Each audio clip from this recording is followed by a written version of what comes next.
ఏమవుతుందని ఆశపడాలి నేను? వాళ్ళు ఇప్పుడు బతుకుండి పానాలతో బతుకుండి కడుపు నిండా తింటున్నారు. నా బిడ్డ తింటుందా? తింటలేదు కదా.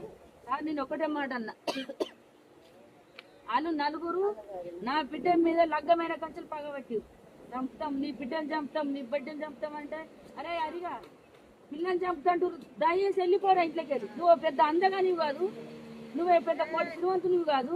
లక్షల మంది నా పిల్లని అడగచ్చిన కానీ నేను లక్షల మంది అడగచ్చిన కానీ నేను ఇవ్వలేదు. హైదరాబాద్ లో కోట్ల శ్రీమంతులు వచ్చింది నా బిడ్డ. నీ బిడ్డ అందంగా ఉందా, నీ బిడ్డని ఇయ్యనైతే నేను ఎవ్వరికి ఇవ్వలేదు.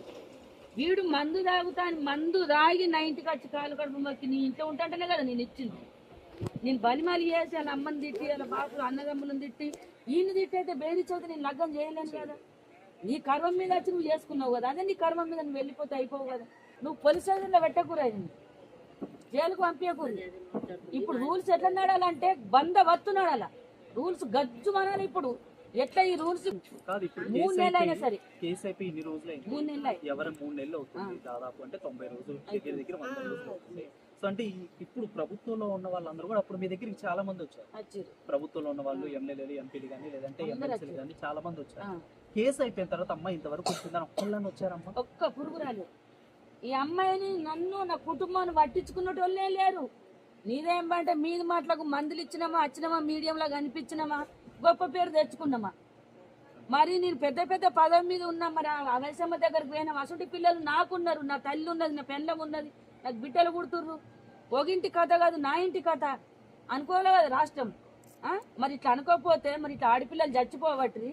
నా బిడ్డని 8 నెలల కంచెలు మాట్లాడిర్రు, ఫోన్లు చేసిర్రు, మా బావని తిట్టిర్రు, నన్ను తిట్టిర్రు. సారు దండం పెడతా, కాలు మొక్కుతా.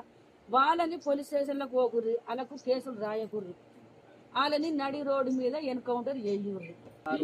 వైష్ణవిని చంపడానికి నలుగురు వచ్చారు, నలుగురు హరిబాబు వాళ్ళ 2 అన్నదమ్ముళ్ళు, ఇంకో 4 వ్యక్తి వాళ్ళు కూడా ఇక్కడికి వచ్చిండ్రు. ఇంకా అది 3 రోజుల ముందు కారం పొడి వేసి కొట్టినాడే ఆనంద్ గడు దొరకబెట్టిండు. అశోక్ గడు ఆనంద్ గడు దొరకబెడితే బిడ్డను ఎంటికలు పెట్టి కిందికి పంపిండు. అరిగాడు తల్లి తీసి కారం పొడి కొట్టింది. ఆ రోజు చంపుతానే డిసైడ్ అయ్యారు. ఇవి చెప్తాలకు సౌన పడతలేవా, ఈయన పడతలేదా? నేను చెప్పింది నువ్వు రాసుకో. ఇప్పుడు చట్టంలా లేదు.